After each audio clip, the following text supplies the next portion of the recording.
नमस्कार दोस्तों।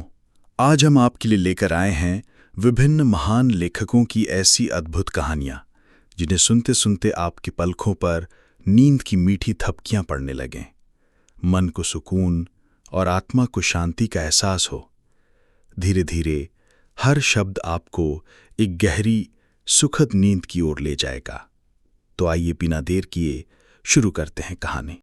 दबाने से इच्छाएं समाप्त हो जाती हैं, हमें इसमें संदेह है।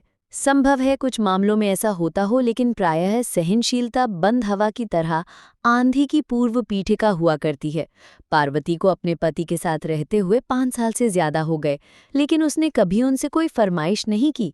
यदि वो कभी दबी जबान से या परोक्ष रूप से किसी गहने या कपड़े की चर्चा करती, तो सुरेंद्रनाथ अत्यंत बेबसी के साथ कहते, मेरी आमदनी और खर्च का हिसाब तुम्हारे हाथ में है। यदि इसमें कोई गुंजाइश दिखाई दे तो जो चाहे चीजें बनवा लो। इससे अधिक प्रसन्नता की बात मेरे लिए क्या होगी कि तुम्हें गहनों से सजे देखूं। ये उत्तर सुनकर पार्वती सिर झुका लेती और सोचती कि मैं सारी उम्र यूं ही नंगी बुच्ची बनी रहूंगी। कभी सोचती है कि ये खर्च ना करूं, इस मंद में कमी करूं, लेकिन चूल कभी ठीक नहीं बैठती थी। उसके पास पहले के भी कुछ गहने थे, लेकिन वो उन्हें भी नहीं पहनती थी। त्योहार या उत्सव में भी वो प्रायः सादी साड़ी पहनकर ही रह जाती थी। वो अपनी मेहरी और पड़ोसनों को दिखाना चाहती थी कि उसे गहनों की भूख नहीं है, लेकिन ये इस समय अपने दुर्भाग्य और पति की निर्धनता की घोषणा थी। उसे रह रहकर विचार आता कि मेरे लिए सुरेंद्र जितना कुछ कर सकते हैं उतना नहीं करते। वो मेरी अनापत्ति और सीधेपन का नाजायज फायदा उठाते हैं। निराश होकर वो कभी कभी सुरेंद्र से झगड़ना चाहती, झगड़ती, मुंह फेर कर बात करती, उसे सुना सुनाकर अपने भाग्य को कोसती। सुरेंद्र समझ जाते कि इस समय हवा का रुख बदला हुआ है, बचकर निकल जाते। कभी कभी गंगा स्नान या किसी मेले से लौटकर पार्वती पर गहनों का उन्माद सा छा जाता।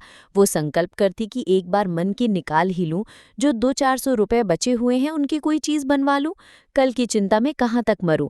लेकिन एक क्षण में उसका ये उन्माद उड़नछू हो जाता। यहाँ तक कि लगातार सहन करने के कारण उसके सजने के शौक की इच्छाएं मरकर मन के कोने में पड़ी रहती थी। मगर आज 5 साल के बाद ये इच्छा जागृत हुई है। इसमें बेचैनी नहीं है, लेकिन बेचैनी से भी ज्यादा दुखदायी उदासी है। पार्वती के छोटे भाई की शादी होने वाली है, उसके मायके से बुलावा आया है। इस समारोह में भाग लेना जरूरी है, गहनों का पहनना आवश्यक हो गया। इस अवसर पर सुरेंद्र भी अपनी विवशता का बहाना न कर सके। इस समय ये उपाय भी सफल होता दिखाई नहीं दिया। शाम के समय सुरेंद्र बाहर से लपके हुए आए, उनका चेहरा चमक रहा था। उन्होंने पार्वती के हाथ में एक पोटली रख दी। पार्वती ने खोलकर देखा तो पोटली में एक जड़ाऊ कंगन, एक चंद्रहार और झुमके दिखाई दिए। पार्वती कुछ सहमसी गई। उसे सपने में भी उम्मीद नहीं थी कि सुरेंद्र उसके लिए इतनी और ऐसी कीमती चीजें लाएंगे। खुशी के बदले एक व्याकुलता, एक भय का अनुभव हुआ। वो डरते डरते बोली, ये कितने के हैं? सुरेंद्र, पसंद तो है ना? पार्वती, पहले दाम तो बताओ। सुरेंद्र, 400। पार्वती, सच? सुरेंद्र, मेरे पास और रुपए कहाँ थे? पार्वती, उधार तो नहीं लेने पड़े? नहीं, उधार क्या लेना? पार्वती, तब पसंद है। सुरेंद्र ने वास्तविकता छुपानी चाही थी, लेकिन अपनी विशाल हृदयता का बखान किए बिना न रह सके।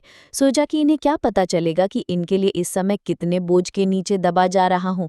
बोले, सच सच कह दूं, 1200 लगे। पार्वती ने पति को तिरस्कार की दृष्टि से देखते हुए कहा, तो इतनी चीजें लाने की क्या जरूरत थी? दानवीर जैसी लापरवाही के साथ सुरेंद्र बोले, एक मुद्दत के बाद जब जेवर बनवाने लगा तो कंजूसी करने बैठता। शर्म भी तो कोई चीज है। पार्वती ने पति की ओर कृतज्ञता की दृष्टि से देखा। उसमें कुछ प्यार की झलक थी, कुछ शिकायत की, कुछ गर्व की, कुछ परेशानी की।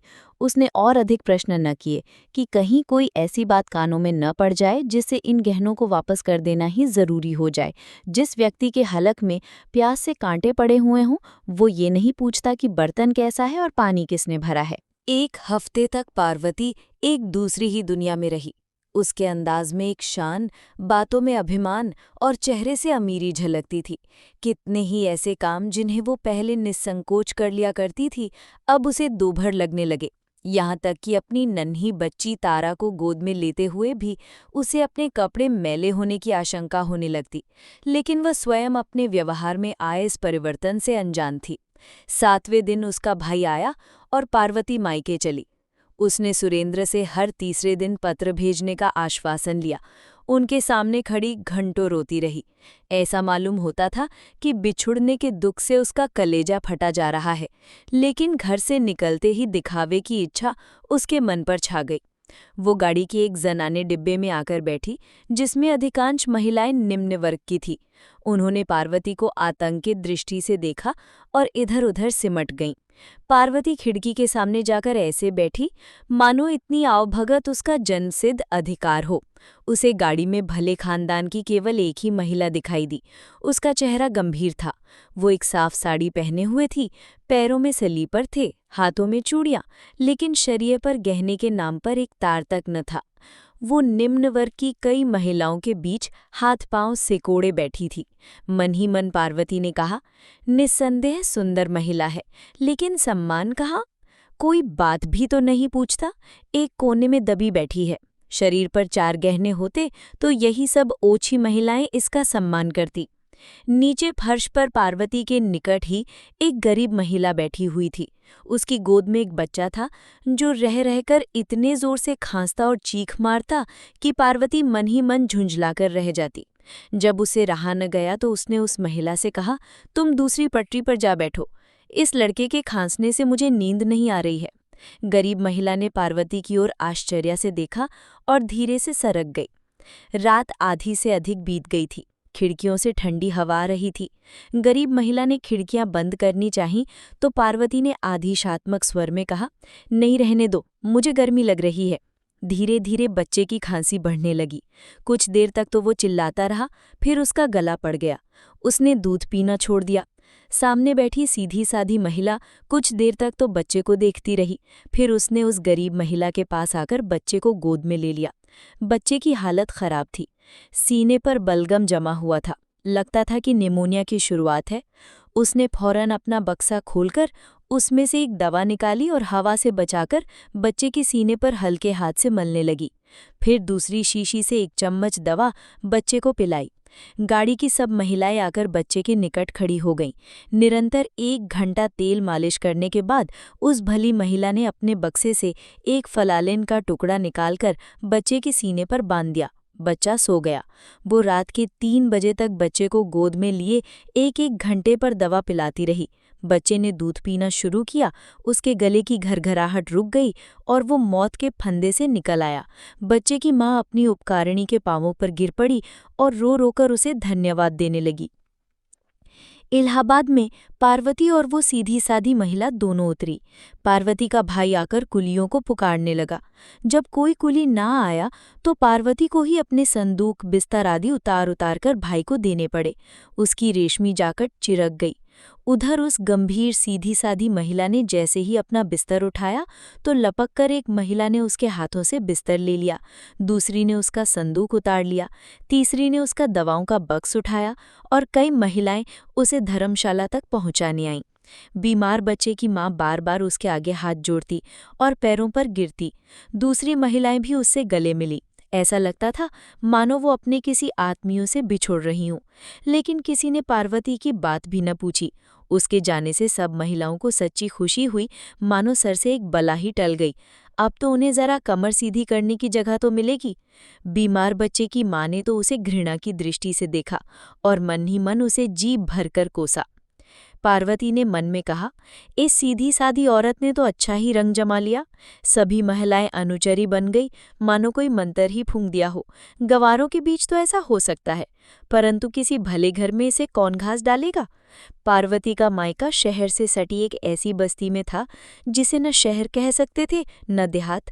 वहां शहर की तो एक भी सुविधा न थी, मगर देहात के सभी कष्ट मौजूद थे। न शहर की सड़कें, लालटेनें, नालियां थी, न देहात का विस्तार, हरियाली और हवा। वहां का दूध शहर वाले पीते थे, सब्जी शहर वाले खाते थे, लकड़ी शहर वाले जलाते थे। वहां के मजदूर काम करने शहर में जाते थे। खाने पीने की चीजें वहां शहर से आकर ही बिकती थी। पार्वती के पिता के पास कुछ जमीन थी, लेकिन वे मजदूरों की कमी के कारण खेती न कर सकते थे। उनके दोनों भाई अंग्रेजी पढ़ते और वकालत का सपना देखते थे। भोले भाले से चालाक बनने की धुन सवार थी। बेटी का ठाट बाट देखकर पार्वती की माँ फूले न समाई। उसकी दुनिया उन्हीं इने गिने मकानों और उनके निवासियों तक सीमित थी। वहां के गहने, कपड़े, शादी ब्याह, झगड़े टंटे उसके अस्तित्व की धुरी थे। वो उन्हीं में बसती थी और उन्हीं का सपना देखती थी। मोहल्ले में किसी के घर बच्चा पैदा होना उसके लिए पनामा नहर के उद्घाटन से भी बड़ी घटना थी, और किसी घर में एक नए कंठे का बनना दहली के निर्माण से कहीं अधिक शानदार। पार्वती को देखकर बाग बाग हो गई। उसे साथ लेकर पड़ोसिनों के घर गई। जो भी उसके कंगन और चंद्रहार को देखता लूटपोट हो जाता। माँ सामने वाली की सामर्थ्य के अनुसार उन गहनों का मूल्य बढ़ाती रहती थी। 2-3 दिन पूरे मोहल्ले में उन गहनों की नुमाइश हुई। पार्वती का सिक्का जम गया, उसका रौब बैठ गया। पार्वती की चाल ढाल से एक शान टपकती थी। वो खाना खाने बैठती तो नाक सिकोड़ लेती, घी बेस्वाद है। पानी पीती तो मुंह बनाकर, ठंडा नहीं है। माँ सबको सुना सुना कर कहती, भला इनसे पूछो घर का सा सुख यहाँ कहाँ मिलेगा। वहाँ अपने मन का खाती थी, अपने मन का पहनती थी। यहाँ गृहस्थी में तो मोटा महीन सब मिलेगा, मगर बेचारी में जरा भी ऐंठ नहीं है। वही पुराना स्वभाव है, वही अल्हड़पन। पार्वती की बिटिया तारा पूरे मोहल्ले की गुड़िया बनी हुई थी। सभी छोटे बड़े उसे गोद में उठाते और प्यार से चूमते। कोई कहता, बेटी ये हंसली हमको दे दो, तो तारा तोतली बोली में कहती, हमाली है। कोई पूछता, बेटी ये कड़े किसने बनवाए हैं, तो तारा कहती, मेरे बाबूजी ने। शादी का दिन निकट आ गया। रस्म रिवाज होने लगे। मोहल्ले की औरतें बन सवर कर आने लगी, लेकिन पार्वती उन सबकी रानी लगती थी। सभी औरतों की दृष्टि उसके कंगन, चंद्रहार और झुमकों पर ही टिकी रहती। सब उससे दबती, उसका लिहाज करती, उसकी हाँ में हाँ मिलाती। पार्वती को ये सम्मान केवल अपने गहनों के बल पर ही मिल रहा था। बारात चलने के दिन न्योते में सुरेंद्रनाथ भी आए। जब वे शाम के समय घर में गए तो मुस्कुराकर पार्वती ने कहा, आज जी चाहता है कि तुम्हारी पान फूल से पूजा करूं। मुस्कुराकर सुरेंद्र ने कहा, बना रही हो? पार्वती, नहीं, सच कहती हूँ, इस समय मन यही चाहता है। इन गहनों ने मेरा बोलबाला कर दिया। सारे मोहल्ले में धाक जम गई, सबकी सब पानी भरती हैं। ये न होते तो झूठे भी कोई बात न पूछता। अपनी जमा अपने घर में है, लेकिन नेक नामी मुफ्त। ऐसा सौदा और क्या होगा? सुरेंद्र, मैं जानता तो 2-1 चीजें और ले लेता। पार्वती, ओह, तब तो सारे मोहल्ले में मैं ही मैं होती। औरत की इज्जत गहने कपड़े से होती है, नहीं तो अपने माँ बाप भी आंख से गिरा देते हैं। सुरेंद्र पछताए कि और गहने क्यों न खरीद दिए। भले ही 200-400 और उधार हो जाते, इसकी लालसा तो मिटती। पार्वती को मायके में रहते 2 महीने हो गए। सुरेंद्र को दफ्तर से छुट्टी ना मिली कि आकर ले जाते।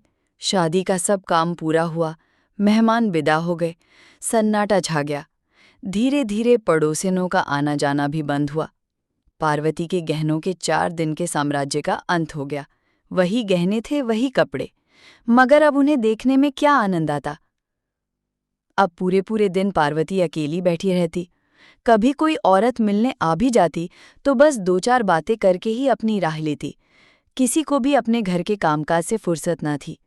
ये अकेलापन पार्वती को बहुत अखरता। मायके से उसका मन उचाट हो गया। उसे पता चल गया कि नित्य नए गहने बनते रहने से ही उसकी बात बनी रह सकती है। पुराने तमाशे को कोई मुफ्त में भी नहीं देखता। कोढ़ में खाज ये हुई कि और भी कई घरों में उसके जैसे गहने बनने लगे। यहाँ तक कि एक मनचले शौकीन बनिए ने, जिसे नमक के काम में बड़ा भारी लाभ हुआ था, कलकत्ते के बने हुए कंगन और हार मंगवाए, जिन्होंने पार्वती का रंग फीका कर दिया। रही सही बात भी जाती रही।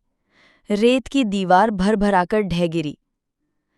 एक दिन पार्वती अकेली बैठी सुरेंद्र को पत्र लिख रही थी कि अब यहाँ जरा सा भी मन नहीं लगता, 2 दिन की छुट्टी मिले तो मुझे ले जाओ। इतने में उसकी बचपन की सहेली बागेश्वरी उसे मिलने आई। वो पार्वती के साथ खेली हुई थी। उसका ब्याह एक गरीब खानदान में हुआ था, लेकिन उसके पति ने रंगून जाकर खूब पैसा कमाया और 4-5 साल के बाद लौटा तो पत्नी के लिए एक मोतियों का हार लेता आया। बागेश्वरी आज ही मायके आई थी। पार्वती ने उसका मोतियों का हार देखा तो आंखें खुल गईं। 2000 से कम का नहीं होगा। पार्वती ने उसकी प्रशंसा तो की, लेकिन उसका दिल बैठा जाता था। जैसे कोई ईर्ष्यालु कवि अपने नौसिखिए प्रतिद्वंदी की कला की प्रशंसा करने में कंजूसी करे। ये रोग पार्वती की आत्मा में घुन की तरह लग गया। उसने दूसरों के घर आना जाना छोड़ दिया, मन मारे अपने घर में ही बैठी रहती। उसे ऐसा लगता था कि अब औरतें, यहाँ तक कि उसकी माँ भी, उसे तिरस्कार की दृष्टि से देख रही हैं। पहले गहनों की चर्चा में उसे एक विशेष आनंद मिलता था, अब वो भूलकर भी गहनों की चर्चा नहीं करती, मानो अब उसे इस संबंध में मुंह खोलने का भी मन ना हो। आखिरकार एक दिन उसने अपने सब गहने उतारकर बक्से में रख दिए और ठान लिया कि इन्हें खोलूंगी नहीं। उसे इन गहनों के खरीदने पर पछतावा होने लगा। दिखावे की चाह में जिंदगी के सुख चैन में बेकार खलल पड़ गया। वो बिना गहनों के ही अच्छी थी कि ये मुफ्त की उलझन तो नहीं थी। घर के रुपए गंवाकर ये सरदर्द खरीदना बड़ा महंगा सौदा है। तीज के दिन पार्वती की माँ ने कहा, बेटी, आज मोहल्ले की सब औरतें स्नान करने जा रही हैं, तुम भी चलोगी? पार्वती ने उपेक्षा से कहा, नहीं, मैं नहीं जाऊंगी। माँ, चलती क्यों नहीं? बरस बरस का त्योहार है, सब अपने मन में क्या कहेंगी? पार्वती, जो चाहें कहें, मैं तो जाऊंगी नहीं। कुआर के दिन थे, सुरेंद्र को अभी तक छुट्टी नहीं मिली थी। पार्वती ने जल भुनकर उन्हें कई चिट्ठियां लिखी थी, पर इधर 2 हफ्ते से पत्र लिखना बंद कर दिया था। उसे अपनी जिंदगी बोझ लगती थी। मोहल्ले में बुखार और चेचक का प्रकोप था। कोई किसी के घर आता जाता न था। नाश्ते के बदले घरों में काढ़ा पकता था। अस्पताल में मेला सा लगा रहता था। वैद्य और हकीम पत्थर के देवता बने हुए थे। एक दिन पार्वती की माँ ने कहा, बेटी, आज शीतला देवी आ रही हैं, चलो उनसे मिलाएं। पार्वती, शीतला देवी कौन है? माँ, ये तो नहीं जानती, मगर कभी कभी यहाँ आया करती हैं। औरत क्या है, देवी ही है। पार्वती, क्या करती हैं? माँ, यहाँ तो जब आती हैं बीमारों की दवा दारू करती है और किसी से एक पैसा भी नहीं लेती। पार्वती, तो घर की मालदार होंगी? नहीं, सुनती हूँ कि सिलाई करके गुजर बसर करती हैं। ब्याह के बाद ही पति हैजे से मर गया, उसका मुंह तक नहीं देखा, तब से इसी भांति काम कर रही हैं। तो क्या अभी उम्र अधिक नहीं है? नहीं, अभी उम्र ही क्या है, नारायण ने जैसी शक्ल सूरत दी है वैसा ही स्वभाव है। किसी महल में होती तो महल जगमगा उठता। ऐसी हंसमुख, ऐसी मिलनसार कि पास से हटने का मन नहीं होता। जब तक यहाँ रहती हैं भीड़ लगी रहती है, पूरा मोहल्ला घेरे रहता है। इतने में मेहरी ने आकर कहा, बहू जी, शीतला देवी आई हैं और पाठशाला में बैठी हुई लड़कियों से कुछ पूछ रही हैं। कई लड़कियों को तो इनाम भी दिए हैं। मैं भी जाती हूँ, जरा दर्शन कराऊं। माँ ने कहा, अरे तू पानी तो भर दे, न जाने कब तक लौटेगी। मेहरी, अभी लौटी आती हूँ, कहीं ऐसा ना हो कि चली जाए। मेहरी के जाने के 1 घंटे बाद पार्वती की वही मोतियों के हार वाली सहेली आकर बोली, चलो बहन, शीतला देवी से मिलाएं, मोहल्ले की सभी औरतें जा रही हैं। पार्वती को भी उत्कंठा हुई। तारा को एक अच्छी सी फ्रॉक पहना दी, परंतु स्वयं वही सादी सी साड़ी पहने हुए शीतला से मिलने चली, गहने नहीं पहने। जब दोनों सहेलियां पाठशाला में पहुंची तो औरतों और बच्चों की भीड़ जमा थी। शीतला देवी जमीन पर बैठी हुई बच्चों को देख रही थी और बक्स से निकाल निकाल कर दवा देती जा रही थी।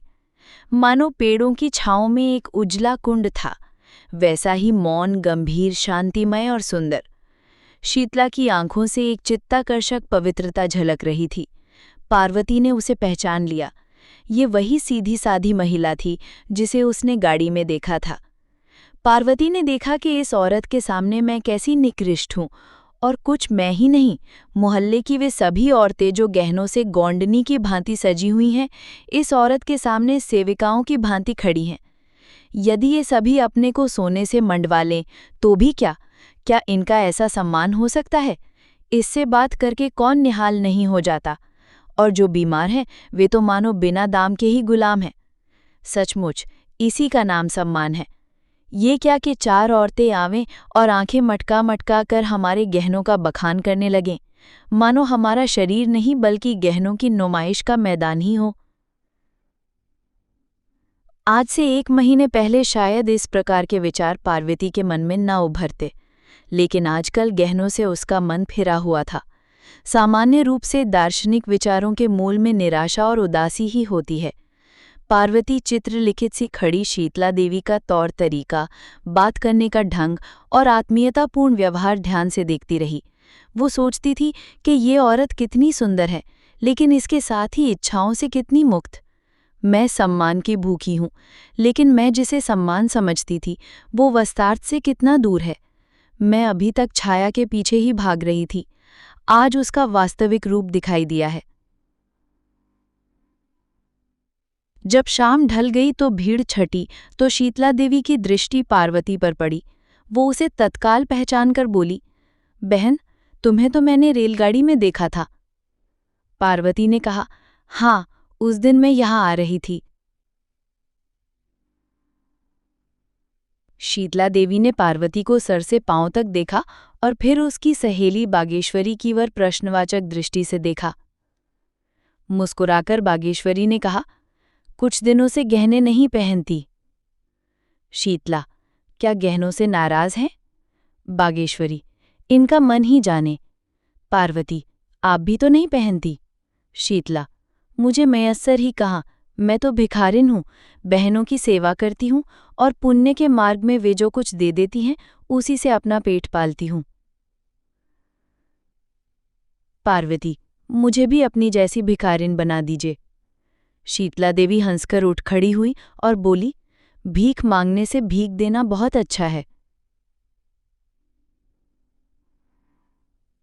रात में जब पार्वती लेटी तो शीतला देवी का दमकता चेहरा उसकी आंखों में नाच रहा था, जो उसके मन को खींचे लेता था। उसने सोचा, क्या मैं भी शीतला देवी बन सकती हूँ? तत्काल सुरेंद्र उसके सामने आकर खड़े हो गए।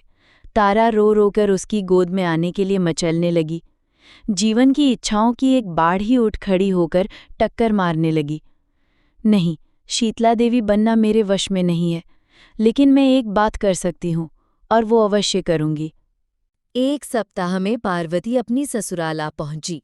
सुरेंद्र ने उसका मुरझाया मुंह देखा तो आश्चर्य से बोले, गहनों से रूठ गईं क्या? पार्वती, पुराने हो गए, नए बनवा दो। सुरेंद्र, अभी तो इन्हीं का हिसाब चुकता नहीं हुआ। पार्वती, मैं एक उपाय बताती हूँ, इन गहनों को वापस कर दो, वापस तो हो जाएंगे ना? सुरेंद्र, हाँ, बहुत आसानी से। इन 2 महीनों में सोने का भाव बहुत चढ़ गया है। पार्वती, तो कल वापस कराना। सुरेंद्र, पहनोगी क्या? पार्वती, दूसरे गहने बनवाऊंगी। सुरेंद्र, और रुपए कहाँ है? पार्वती, उन गहनों में रुपए नहीं लगेंगे। सुरेंद्र, मैं तुम्हारा मतलब नहीं समझा। पार्वती, ये गहने जी के जंजाल हैं, इनसे मन भर गया। इन्हें बेचकर किसी बैंक में जमा कर दो, हर महीने मुझे उसका ब्याज दे दिया करना। सुरेंद्र ने बात हंसी में उड़ानी चाही, लेकिन पार्वती के हावभाव से ऐसा दृढ़ संकल्प प्रकट होता था कि वे उस विषय में गंभीरता से विचार करने पर विवश हो गए। दूसरे महीने में शीतला देवी के नाम 12 रुपए का एक गुमनाम मनी ऑर्डर पहुंचा। कूपन में लिखा हुआ था, ये तुच्छ धनराशि स्वीकार कीजिए। ईश्वर की इच्छा हुई तो ये धनराशि स्थायी रूप से प्रतिमाह मिलती रहेगी। आप इसे जिस भांति चाहें खर्च करें। अब से दुआएं ही मेरा आभूषण होंगी। ये धातु के टुकड़े तो जी के जंजाल हैं, इनसे मेरा मन भर गया है।